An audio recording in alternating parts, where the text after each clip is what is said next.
En pantalla llega El Comercio TV en su edición de la mañana en este día miércoles. Mitad de semana, 7 y 1 de la mañana. Saludamos a todos nuestros amigos televidentes. Bienvenidos a toda la información aquí en El Comercio TV. Mandarles un abrazo grande, que el día sea positivo, asesor en la ciudad, pero el frío está latente. Tráfico también en pantalla, podemos divisar con nuestro helicóptero virtual sobre la avenida Mariscal Sucre. Esta línea grande es la avenida Mariscal Sucre y lo podemos ver y divisar de mejor manera, pues todo esto llega desde el sur de la ciudad. Mariscal Sucre tiene desde el Panecillo, pasando a la 24 de mayo y llegando a Miraflores, todo un largo trajín de tráfico, así que por favor, si usted está por esa ruta, tome las precauciones. Igualmente sobre el occidental o Mariscal Sucre, ahí estamos viendo que hacia el norte también el tráfico pues se torna complicado, esto a la altura de la Mariana de Jesús, también tiene tráfico la avenida occidental. Si revisamos hacia el norte, pues se va aflojando, no tenemos tráfico, así que esa vía sobre el norte sin mayor inconveniente. Sobre la avenida sobre el Parque Bicentenario, la avenida Galo Plaza Lazo, algunos focos de tráfico encontramos en el norte de la ciudad, y si vamos al norcentro de la ciudad de Quito, podemos divisar sobre el Estadio Olímpico Atahualpa, el Parque La Carolina, vía sin mayor problema de tráfico. De hecho, en la Plaza de Argentina, en la 6 de diciembre, algunos puntos conflictuados, pero sin mayor inconveniente. Igualmente, la vía como La Coruña, 6 de diciembre, Viola del Faro, a esta hora no presentan mayor inconvenientes de tráfico. 10 de agosto igualmente sobre el Amazonas, tampoco hay tráfico. Así que Quito más bien, a esta altura, sobre el centro norte de la ciudad, sin mayores inconvenientes. Cerro de José Martí, no hay inconvenientes. Sobre el occidental, vamos a mirar la parte oriental de la ciudad, tampoco presenta mucho tráfico. La Mariscal Sucre es la que mayor carga vehicular a esta hora tiene, sobre las 7:03 de la mañana. Muy bien, bueno, sí, de la verdad en la mañana temprano tampoco había mucha carga vehicular, como otros días suele haber ya desde la madrugada bastante carro. Yo déjame decirte que he visto cosas raras, pero hoy día he visto dos. Un señor que en la autopista Rumiñahui intentaba darse la vuelta en U, en una vía que no podía generar un accidente terrible. Y otro señor que en la Simón Bolívar, de norte a sur, pues se subió, esto es a la altura de la gasolinera, se subió sobre el parter y se dio la vuelta en U. O sea, así, se subió en una camioneta. Esa irresponsabilidad que tenemos la que produce los accidentes. Pero claro. Además que en la Simón Bolívar pasan los autos a toda velocidad y se puede producir un accidente, además que esos medios yo pensé que estaba accidentado el señor, no, cuando me doy cuenta que la camioneta se subía al parter, es grande, se subía y se dio la vuelta, no hay ningún empacho. Esas son las tonterías que hace uno, y a la hora del té, a Dios gracias, no había mucho tráfico vehicular de sur a norte, pero por ahí algún despistado y pasan a velocidad y ahí es medio oscuro, sí que podría suceder un accidente. Realmente hay que ser responsables y disciplinados con nuestras vidas mismos. Increíble, si uno no está con todos los 5 sentidos, eres candidato a tener cualquier tipo de accidente. Por lo que pueda, no sabes cómo maneja el otro. Hay que estar siempre con todos los sentidos cuando usted maneja, alerta a lo que pasa a su alrededor. Hoy, más adelante, a propósito, en nuestros segmentos, ¿no? Tenemos entrevistas, estará Andrés Arauz, el precandidato por Centro Democrático. Bueno, ahí también hay unos bastantes temas. Uy, ahí hay muchos temas de las precandidaturas, de los intentos de inscripción también. De todos los intentos que se hubo. Bueno, sabremos qué, cómo y el por qué más adelante. Muy bien, estemos atentos. Entonces, ya saben, unos minutitos estaremos con esta entrevista interesante que va delineando el panorama electoral. Sin duda. Vamos a contarles que la defensa técnica de Karina C., vinculada en el proceso de asociación ilícita en la venta de insumos médicos en un hospital del IES, solicita que se deje sin efecto la prisión preventiva que cumple en una cárcel de Guayaquil. Asegura que varios de los procesados, entre ellos Abdalá y Jacobo Bucarán, declararon que jamás tuvieron negocios o sociedad con ella. Que en el caso particular de Karina Cadena no se ha respetado el debido proceso, asegura uno de sus abogados, Juan Francisco Ospina. Señala que su defendida está injustamente detenida y solicita se revoque la medida de prisión preventiva. Yo quiero hacer la audiencia ante la Corte Provincial de Guayaquil y quiero al menos que sustitutivamente ella pueda presentarse, ella pueda hacer lo que tiene que hacer y defenderse desde su casa, trabajando. Está mal, su familia está aquí. Ellos no salieron corriendo a Miami, ellos están acá, dando la cara. Cadena fue detenida el pasado 26 de agosto en Quito y trasladada hasta el Centro de Detención de Mujeres de Guayaquil. es procesada por el delito de asociación ilícita dentro del caso de la venta irregular de medicinas en el Instituto Ecuatoriano de Seguridad Social, en el que están involucrados los hermanos Bucarán Puley y los hermanos Salcedo. Son conocidos políticos como Dalo Bucarán, Gabriela Pazmiño, su esposa, Jacobo Bucarán, han dicho que sí, la conocen, pero yo no he hecho ningún negocio con ella. Es más, yo hace 18 años que no la veo. La acusada habría sacado dinero del país a través de paraísos fiscales. Lo que dice el informe de la UAF exactamente es que ella ha sacado entre el 2011 y el 2019 $90.000 exactamente. A un promedio de, son casi 10 años, de 10.000 mensuales. La empresaria y ex reina de Guayaquil, de aproximadamente 50 años de edad, presenta problemas en los riñones y el encierro, según su defensa, estaría deteriorando más su salud. Informó Jorge Salazar. Es tiempo de contarles que la versión del exdirector de la SECOF, René Tamayo, procesado por supuesta corrupción, fue conocida en la comisión legislativa que indaga al asambleísta Eliseo Azuero. Según relato de Tamayo, habría llegado a su puesto por petición de Azuero. Veamos.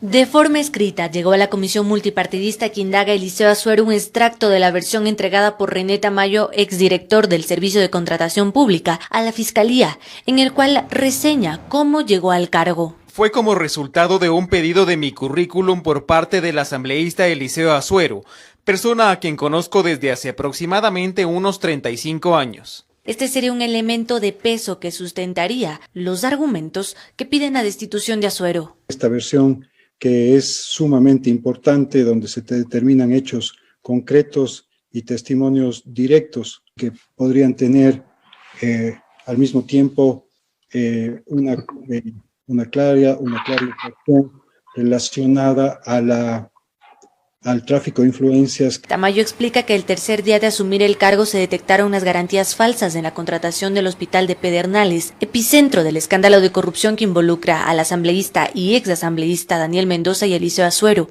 En su versión, Tamayo señala que se dio por terminado ese contrato y en enero se arrancó con un nuevo proceso de licitación.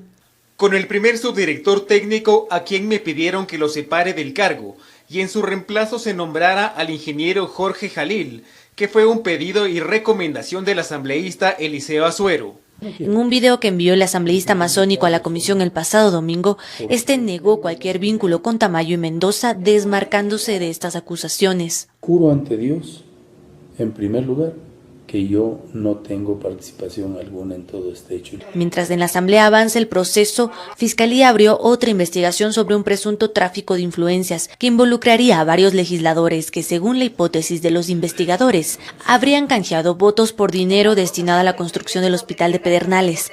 Por ello, esta entidad remitió a la legislatura un pedido para que aclare si se asignó o no vehículos, escoltas y teléfonos celulares al ex asambleísta Daniel Mendoza y a los asambleístas Eliseo Azuero, Franco Romero, Washington Paredes, Rosa Verde Soto, Raúl Tello, Freddy Alarcón, Fernando Urbano y María Mercedes Cuesta.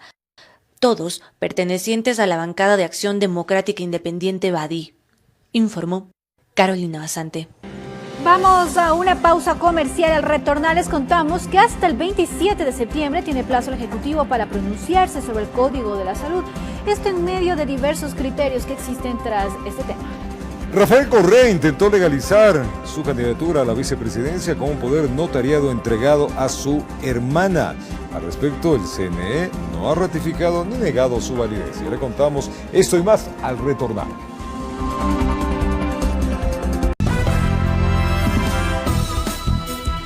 Gracias por seguir en nuestra sintonía. Aquí en El Comercio TV les contamos que con un poder notariado entregado a su hermana, Rafael Correa intentó legalizar su candidatura a la vicepresidencia por Centro Democrático. Al respecto, el Consejo Nacional Electoral no ha ratificado ni negado su validez. Entre tanto, continúa la presentación de los binomios presidenciales y candidatos a asambleístas.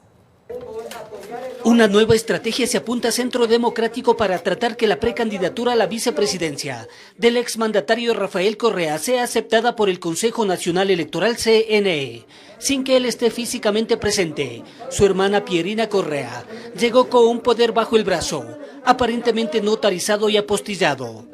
y que me permite representarlo y por ende aceptar en su nombre esta nominación. Como si esto no fuera suficiente, también estamos aplicando la ley en lo que tiene que ver con el comercio electrónico, la firma electrónica, que como él ya indicó, es el equivalente a la firma física. A Centro Democrático al parecer no se le pasó nada y vía telemática. Correa justificó su inasistencia por un supuesto aislamiento que tiene que cumplir por el COVID-19. Intervención que fue interrumpida por Arturo Moreno, funcionario del CNE, quien puso orden. Aquí tenemos telemáticamente a Rafael Correa. ¿Qué tal si lo escuchamos para que delante de todos y delante de la prensa... Al final puede ser todas. Señora, discúlpeme, por favor, tenga la bondad. Continuemos con el proceso respectivo. A ver, utilizando mi derecho a participar y a la expresión. Poder que se les indicó tiene que ingresar por secretaría del máximo organismo electoral, a la espera de una respuesta. Quienes no tuvieron problemas y al parecer han cumplido con todos los requisitos fueron los binomios presidenciales, Pedro José Freile y Byron Salas, del Movimiento Amigo. Es el momento en el cual estamos todos aquí dispuestos a unirnos alrededor de las acciones que deben tomarse de inmediato para levantar al país de la contingencia económica. Atrás llegaron Javier Herbas y María Gijón, por la izquierda democrática.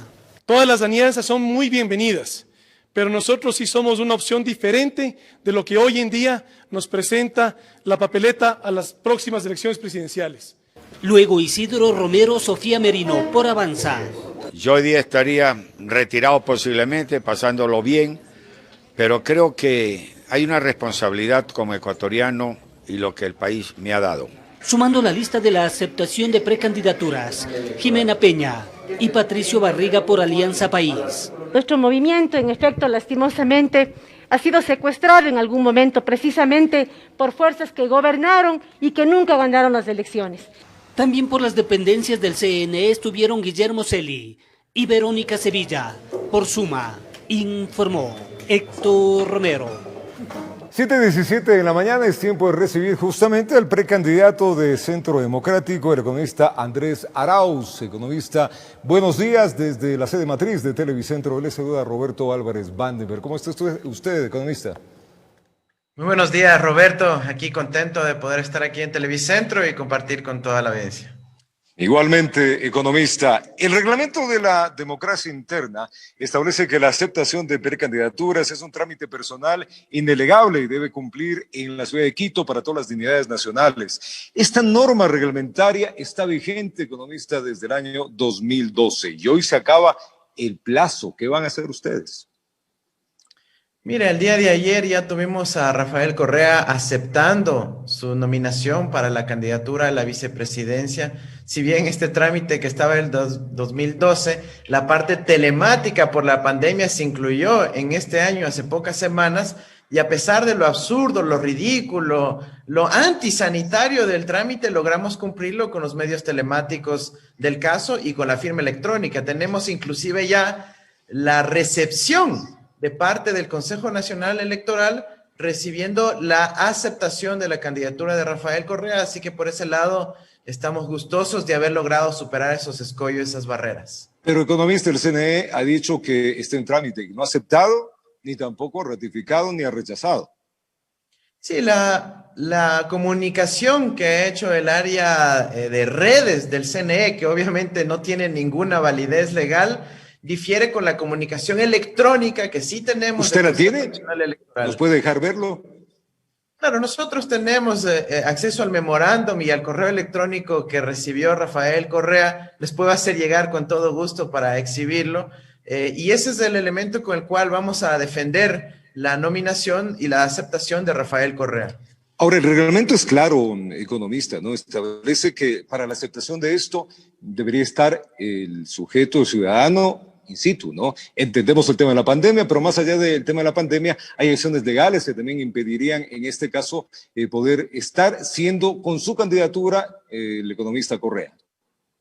Mira, la cuestión de fondo aquí es que Rafael Correa estuvo presente. La cuestión personalísima se refiere a que sea esa persona y no un impostor el que dice que acepta la candidatura. Y es obvio y conocimiento público para todo el mundo que Rafael Correa aceptó la candidatura. Y lo de fondo aquí es que los ecuatorianos tienen el derecho de votar por alguien que les dio la capacidad de tener oportunidades, empleo, oportunidades económicas que son los que están carentes el día de hoy. Eso es lo que queremos garantizar. Más allá del derecho de una persona, es el derecho de los ecuatorianos a votar por quien ellos quieren votar. Pero el reglamento lo puso el mismo economista Correa en el 2012. Y justamente, acordemos un poco, fue justamente cuando pues, el abogado Bucarán quiso también participar desde Panamá.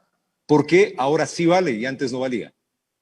No, de ninguna manera nosotros no hemos puesto, ni el economista Correa, es decir, el reglamento de la pandemia no existía en el 2012. En el gobierno, pero esto no fue por un tema de pandemia, es un reglamento que está anterior a la pandemia. La disposición transitoria a la cual hacemos referencia, que exoneraba de la parte presencial para todos los otros trámites, excepto esta, se impuso hace pocos meses por parte Usted lo dijo, excepto esta. Claro, excepto la parte de aquí que se incluyó adicionalmente como una transitoria que no tiene sentido. Pero es una transitoria que está puesta legalmente. Por eso viene la otra pregunta. En caso de que no les acepten, bueno, ¿qué van a hacer? Nosotros estamos listos para poder seguir garantizando el derecho constitucional que tiene Rafael Correa a constar en la papeleta. Insisto, la gente tiene derecho a votar por quien quiere votar. Nosotros pedimos simplemente un juego limpio en donde no se haga más trampa en contra de nuestra voluntad de participar en las reglas democráticas. Pero ¿por qué hablar de trampa, economista, si es un tema que hay un reglamento? O sea, ¿por qué hablar de trampa cuando hay un reglamento puesto? El reglamento puesto hace mucho tiempo.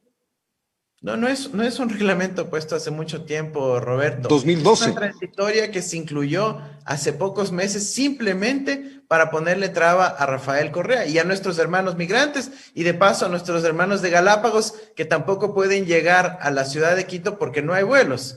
Entonces se está quitando los derechos políticos de la ciudadanía, no solo a elegir y ser elegido, sino a votar por quien les puede brindar nuevamente una esperanza, generación de empleo, recuperación económica. Nosotros creemos que esas son prácticas indebidas que no respetan el juego limpio y nosotros lo que queremos es participar, que no se continúe esta práctica de perseguir, de eliminar, de excluir de la ley electoral. Bueno, ese es el punto de vista de ustedes. Nosotros vamos a los hechos, que hay un reglamento. Vamos a la realidad de esto. Si no se da lo que usted me está indicando, ¿cuál es el plan que tienen? Vuelvo y digo. Mira, había la opción del poder, que lo hicimos. El plan B es la opción de la firma electrónica, sobre el cual ya tenemos certidumbres. Y el plan C es continuar esto en las instancias respectivas del Consejo Nacional Electoral, del Tribunal Contencioso Electoral, porque aquí estamos hablando de que se han querido quitar derechos políticos que obviamente tienen protección constitucional e inclusive a nivel de instancias internacionales. Nosotros vamos a continuar haciendo todos los esfuerzos del caso para que él pueda quedar en la papeleta. ¿Y qué pasa si se da la ratificación de la sentencia en el caso de sobornos, economista? Bueno, nosotros ahí también tenemos los planes contingentes. Recordemos que la presunción de inocencia es un derecho constitucional. Todos los ecuatorianos tenemos... Pero ya hay una sentencia, economista. Ya hay una sentencia dada. La sentencia no está ejecutoriada, ha sido suspendida por el recurso pero ya está. Y por lo tanto hay un tiempo que eso va a demorar y mientras tanto sí se puede lograr la inscripción de Rafael Correa en la papeleta. Pero lo importante es que la gente pueda elegir a la persona que quieren elegir. Y en este caso, Rafael Correa, junto con el Binomio de la Esperanza, representamos la posibilidad de la recuperación económica para las familias ecuatorianas y es el camino al que queremos llegar lo más pronto posible. Hablemos un poco más a profundidad. Ya nos ha dicho que de cualquier manera ustedes quieren que el economista Correa sea el candidato a la vicepresidencia. Entendemos que ese es el afán y van a hacer todo lo posible para que eso se dé. En caso de que no se dé, la ley es muy clara también. Tienen hasta el día de hoy para registrar esto. Y si no está registrado, no se puede participar, porque oficialmente pues no existe formulario firmado que registre el hecho. Y eso hay que ser claros, ¿no? Sí existe el formulario firmado, tenemos ya la fe de recepción del Consejo Nacional Electoral con el formulario firmado. Pero aceptado por el CNE. Y aceptado por el Consejo Nacional Electoral, y por eso nosotros vamos a continuar dando esta discusión. En pocas horas publicaremos el oficio firmado y la respuesta del Consejo Nacional Electoral. No pueden simplemente con una comunicación por un tuit del Consejo Nacional Electoral establecer una decisión política. Y una precisión, Roberto. En el artículo 99 del Código de la Democracia se habla de que no pueden ahorita tomar una decisión sobre descalificar o inhabilitar a esta candidatura, sino que podrán hacerla luego de las impugnaciones en todavía unas semanas, unos meses más. Así que nosotros tenemos claridad sobre los procedimientos, no estamos improvisando, tenemos clarísimos nuestros derechos políticos, legales y reglamentarios y los vamos a hacer valer. Bueno, hablemos un poco, usted dice que es el binomio de la esperanza. ¿Qué vamos a hacer? A ver, cuénteme, en el caso de inscribir su candidatura, ¿qué propuestas se presentan para el electorado? Nuestra prioridad absoluta, la prioridad número 1 que tenemos como binomio es la recuperación económica de nuestro país. La gente está con la mitad de los ingresos a los que tuvo hace apenas 6 meses. Estamos con un 80% de subempleo y desempleo. Ese dolor que están sintiendo las familias ecuatorianas lo vamos a tratar de recuperar lo más pronto posible. Nuestra prioridad es poner dinero en el bolsillo de las familias ecuatorianas para que puedan dar de comer a sus hijos, devolverle la dignidad. Esa es nuestra principal prioridad y sabemos cómo hacerlo a través del manejo y la correcta gestión económica.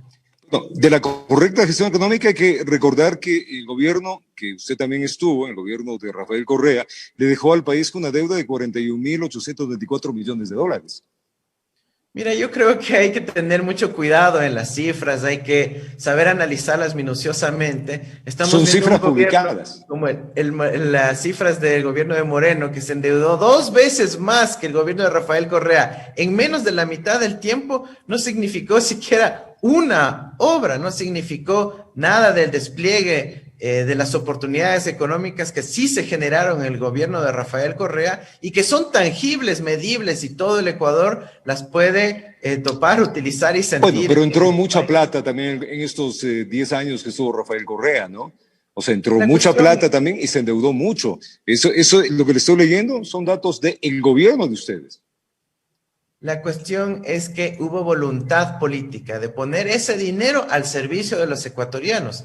A diferencia de lo que está ocurriendo ahora, que se toma el dinero, ese dinero se fuga a los 5 minutos y mientras que el Ecuador se queda sin dólares, nos quedamos con la deuda. Todo eso cambia con la orientación política que tengamos. Nuestra misión es poder atraer esos dólares, ponerlos al servicio de la economía ecuatoriana para generar oportunidades de trabajo y empleo para la población y que así las familias puedan alimentar a sus hijos sin tener que pasar malas noches con la angustia de que no pueden cubrir esas necesidades básicas. Bueno, heredamos una crisis también, hay que ser claros, ¿no? Además que hay que entender de que el gobierno, de cualquier manera, la forma se ha mantenido durante estos 13 años. De cualquier manera, que no son los mismos, que no es la misma estructura, son de alguna manera la misma herencia que hemos tenido. Entonces, de aquí miremos si las propuestas económicas son las viables. ¿Qué se va a hacer con el sistema de salud, con la corrupción? Mire, me parece eso de argumentar que es una cuestión heredada, que son los mismos, es de una total afrenta a la verdad.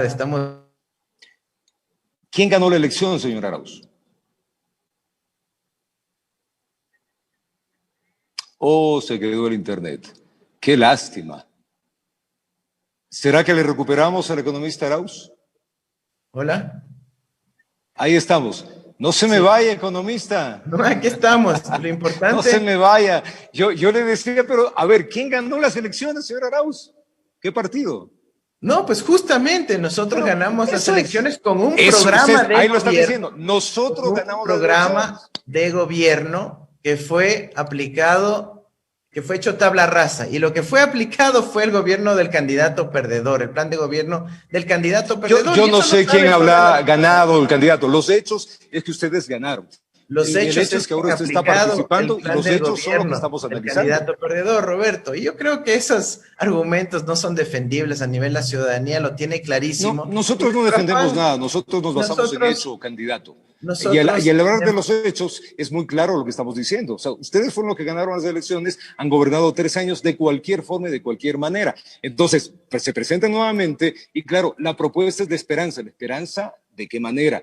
¿Cómo se va a manejar la corrupción? Corrupción que también viene desde el gobierno anterior.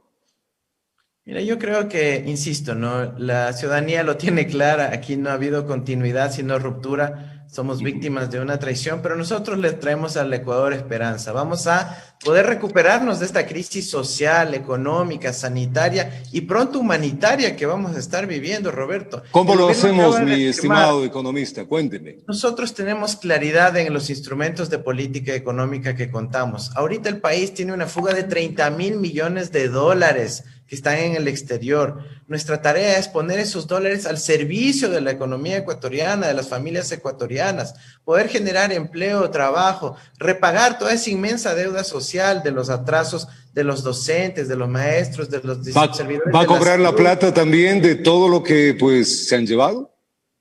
Mira, la cuestión de la corrupción y esa narrativa que se está profundizando permanentemente en la discusión, creo que es clarísimo que ha sido un instrumento para la persecución política. Y la mejor demostración es la Comisión de Investigación contra la Corrupción que creó Moreno en febrero del 2019, el de las Naciones Unidas, el que recordemos fue su oferta de campaña. ¿Y qué pasó? Nunca llegó a sesionar, Roberto. Nunca llegó a sesionar esa comisión anticorrupción. ¿Por qué? Porque no se le daban las garantías de independencia y autonomía y el gobierno de Moreno les ofrecía hacerse asesores presidenciales. Entonces la comisión de la ONU dijo, no, yo no trabajo con ese gobierno. Me imagino que usted tiene documentos para aseverar lo que está aseverando. Puro discurso, ¿no?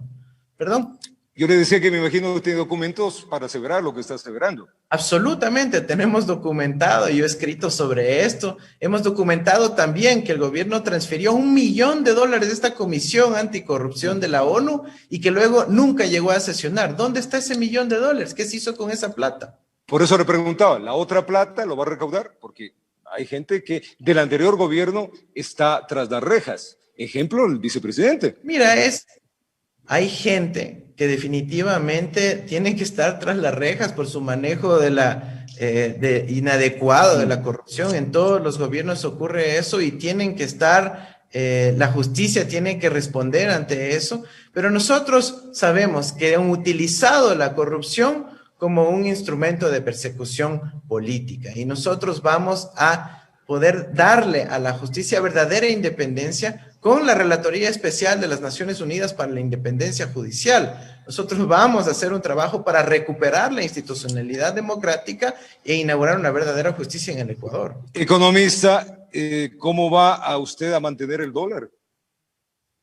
Mira, la dolarización funciona con dólares y es una cuestión aritmética.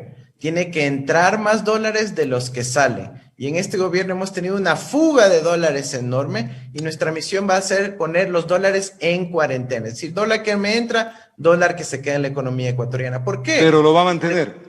Pero por supuesto, no solo mantener, vamos a fortalecer la dolarización con instrumentos de política económica que fortalezcan también la economía de los ecuatorianos. En caso de que llegue la candidatura, economista, ¿cómo va a realizar el tema de los dineros que les van a entregar el CNE? ¿Usted también va a renunciar a ellos en vista de que usted mismo habla de que pues se necesita dinero para pagar maestros, se necesita dinero para pagar a los médicos? ¿Va a renunciar a eso? Mira, los derechos políticos y las leyes electorales tienen que cambiarse al menos un año antes de las elecciones. Y aquí hay ciertos partidos políticos que usan esto como propaganda, queriendo cambiar las reglas a mitad de juego. La democracia. No, yo le pregunto porque la población, la ciudadanía es la que está indignada de que se le tiene que entregar dinero a los políticos en medio de esta pandemia económica que vivimos.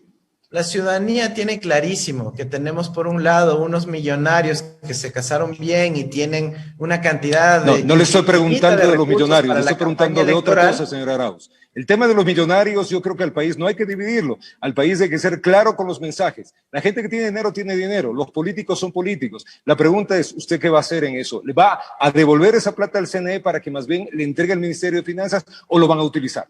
Mira, la ciudadanía igual la tiene claro, ¿no? Tenemos unos millonarios que tienen recursos para poder hacer campañas infinitas. Mi estimado economista Arauz. La pregunta es, ¿ustedes qué van a hacer? Nosotros tenemos los derechos consagrados constitucionalmente. Lo van a utilizar. Primero, participar políticamente, siguiendo las reglas de juego que se han establecido y sin que quieran seguir aplicando codazos y trampas y mala onda en contra de una de las fuerzas más grandes del Ecuador, que son las fuerzas progresistas, que representan a todos los segmentos de la ciudadanía. Nosotros estamos con ganas de participar en esta lida electoral sin privilegios, pero tampoco sin trampas. Ok, una pregunta final. Su imagen se ampara a través del Correato. ¿Sus ideas también son las de Rafael Correa? Mira, por supuesto, nosotros tenemos una sintonía casi total en los temas con Rafael Correa. Nosotros pertenecemos orgullosamente al proyecto de la Revolución Ciudadana, al progresismo ecuatoriano y al progresismo mundial. Nosotros estamos animados de poder retomar esa ruta transformadora de la Revolución Ciudadana que tanto bien le hizo al país, generando trabajo, oportunidades de empleo, facilidades económicas para la gente que jamás había tenido en el pasado. Bueno, también hay mucho que dice la justicia de que ha habido malversación de fondos, manejo inadecuado, en fin, hay muchas cosas que sobre la marcha no lo decimos nosotros, los hechos están ahí. Economista, se le manda un abrazo, suerte en todo esto y me comentará y ya sabremos qué sucede con el CNE. Un buen día para usted. Roberto, muchas gracias y bueno, contamos con el apoyo de la ciudadanía y el ánimo de seguir adelante. Gracias, Alexandrés Arauz, precandidato del Centro Democrático, conversando de algunos temas varios sobre esta precandidatura y claro, sobre todo lo que dirá el CNE. Tiempo de una pausa, nosotros ya venimos.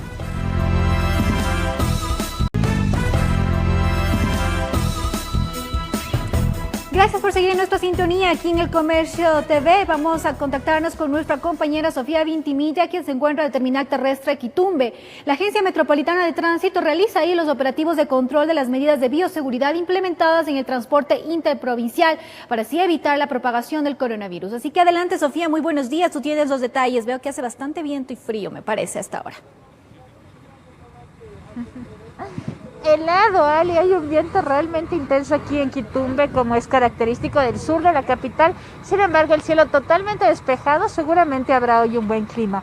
Importante la información, puesto que ahora estamos en los patios donde salen las unidades tras la inspección que realiza la Agencia Metropolitana de Tránsito y luego sí recogen los pasajeros y salen a las distintas rutas habilitadas, recordemos, únicamente hacia los cantones y provincias con semáforo amarillo y verde, que son alrededor de 48 habilitados a escala nacional. Estamos viendo entonces cómo los agentes metropolitanos revisan neumáticos, revisan toda la infraestructura de la unidad y también los papeles del conductor. Eso es importante, por eso vamos a hablar con el director de la agencia. Muy buenos días, Juan Manuel, por favor, coméntenos qué tipo de factores están revisando el día de hoy y en especial enfatizar en el tema de las licencias, cómo se va a hacer para aquellos conductores que tienen la licencia caducada. A ver, en el tema de las licencias hay que tomar en consideración que hay una resolución de la Agencia Nacional de Tránsito en la cual exime del control, pero lo que nosotros estamos haciendo por seguridad vial es que si es que se les caducó en este estado de excepción o en este año, se les permitiría salir si están caducadas. Si es que están con 0 puntos, no se les permite la circulación y lo que procedemos es a retirar las unidades. También estamos haciendo control de llantas, estamos haciendo los controles también de alcotest, los parabrisas, que tengan los botiquines, que también tengan los documentos, porque hay que recordar que muchas de las empresas son interprovinciales y que sí han realizado la revisión técnica vehicular, entonces también estamos revisando que hayan pasado la revisión técnica vehicular y además también la lista de pasajeros con la que están viajando. En el caso de los que pertenecen al distrito metropolitano, ¿van a realizar esta revisión? Se eximirían el tema de la revisión técnica vehicular, pero a partir de todo eso nosotros vamos a hacer los controles de respectivos de matrículas, licencias y de revisión, ¿no? Porque como usted sabe está suspendida la revisión técnica vehicular y seguramente eso se va a extender también para el transporte público y transporte pesado. En cuanto a cuántas unidades han salido hasta el momento y a qué provincias o a qué regiones la que más cantidad de personas han salido. Han salido aproximadamente 8 unidades desde el reinicio de la apertura del esta terminal y se han ido principalmente a la costa, a Guayaquil, a Machala y a Loja también. En el terminal de Carcelén han salido 3 unidades, entonces yo creo que va a ir progresivamente aumentando los viajes que se tienen planificado. Usted sabe que es el 40%, es decir, nosotros teníamos antes del estado de excepción casi 1000 viajes, es decir, diariamente, por día.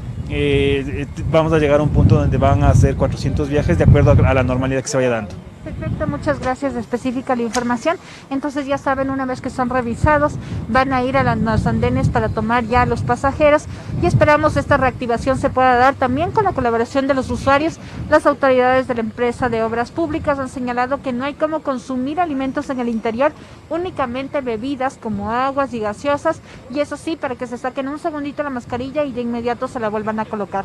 Ali, ustedes continúan con más. Que tengan un buen día. Muchas gracias, Sofi, por esa información oportuna a esta hora. Entonces, importante recordar las medidas de bioseguridad que usted también como pasajero debe tomar para evitar un contagio. Ahí vemos los controles que se están realizando entonces, no solamente de estas medidas de bioseguridad, sino también para que estos buses operen de manera segura para todos los usuarios.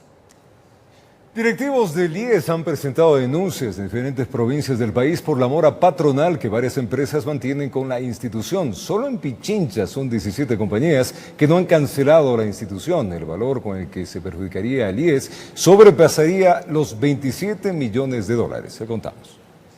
Hasta la Fiscalía y Policía Judicial en Pichincha acudió este 1 de septiembre el director provincial del IES de la provincia en mención. Señala que existe una moratoria patronal histórica que perjudica a más de 12.000 trabajadores. De 17 empresas que en su conjunto tienen una mora que supera los 27 millones de dólares. Estas empresas con la moratoria presente estarían afectando tanto al Instituto Ecuatoriano de Seguridad Social como a sus empleados. Es decir, a los trabajadores les descuentan de sus roles de pago el monto que corresponde al Instituto Ecuatoriano de Seguridad Social y sin embargo esos montos no terminan en la cuenta de la institución. Sobre este tema, el propio presidente del Consejo Directivo del IES, Jorge Guatet, se pronunció. Manifestó que las denuncias se colocaron en distintas provincias de forma separada. Han pasado años y nadie había hecho esa gestión de poner la denuncia a la Fiscalía. Si bien es cierto, las cuantías están paradas, eso no nos quita a nosotros la responsabilidad como institución. Aseguró que por concepto de la ley humanitaria las coactivas están paralizadas. Sin embargo, se encuentran a la espera de su rehabilitación para poder aplicar el recurso. Esos recursos hay que recuperarlos. El número de denuncias suman más de 50, 60 por retención ilegal de aportes. En torno al proceso, la institución señala que se agotó la vía administrativa de cobro, por lo que se decidió impulsar la acción por vía penal. Informó Javier Rosero. Vamos a un corte comercial. Al retornar, Ecuador culminó con el proceso de reestructuración de la deuda externa, con lo que Fausto Ortiz, parte del Consejo del Gobierno, asegura que existirá un alivio financiero para el país. Ya regresamos con esta información y mucho más.